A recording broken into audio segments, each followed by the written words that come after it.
Tubeless tires offer many benefits versus tubes. Lighter weight, less rolling resistance, better puncture protection, and lower tire pressure that offers a more comfortable ride and better grip. Is tubeless really that much better for a 4-year-old on a 16-inch bike? Maybe, maybe not. But I was curious to see if it was even possible, and it is. You won't find any tubeless ready 16-inch wheels. There just isn't a market for it. In my case, the Prevelo Zulu 2 has 2.1-inch wire bead tires and fairly wide 16-inch rims. This results in a pretty loose-fitting tire. I tried a traditional setup at first. The first step was to tape the rims. 3M and Scotch sell tapes that are just as good, but far cheaper.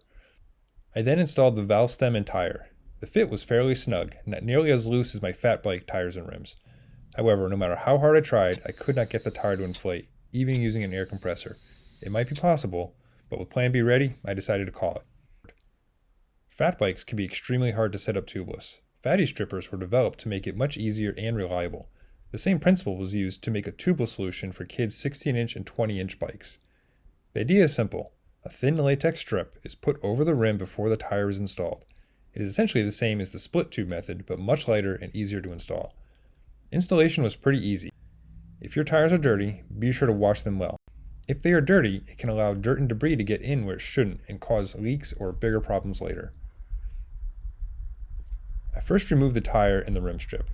The included rim strips are for tubes and are not airtight. You can leave that in place for this process, but I replaced mine with tubeless tape. I figured it's a bit lighter, airtight, and in case the latex gets a puncture, will work just fine with tubes. Stretch the tubeless tape as much as you can. It's okay, it's much stronger than you think. In the winter, I find a heat vent helps soften the tape. In summer, doing this in the sun will make it easier. Insert the valve stem into the strip. Fatty Strippers has some of the best valve stems and they are priced very well. Stretch the strip around the rim and center as closely and evenly as you can. Pull the two sides a bit, but not too much. Just enough to make the strip flat across the top of the rim, but not stretched. Use painter's tape or another removable tape to hold the strip in place. Repeat at least 5 more times. Wash the strip with water and some dish detergent and leave it wet and sudsy. This will help the tire go on easier. Wash the tire bead as well. Now carefully begin to put the tire back on. Be sure to align the tire logo with the valve stem if you want to do it the quote right way.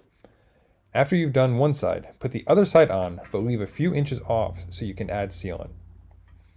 You will need to use a latex-based sealant so the strip bonds to the tire. Stan's is a good option, but there are others. I make my own. See the description for more information. Pour the sealant into the tire at this point. Or if you have a sealant syringe or small funnel, you can add it through the valve stem. A good formula for how much sealant is the tire height times the width times 0.04, or in this case 16 times 2.1 times 0.04 equals 1.34. Using a compressor, I was easily able to air it up.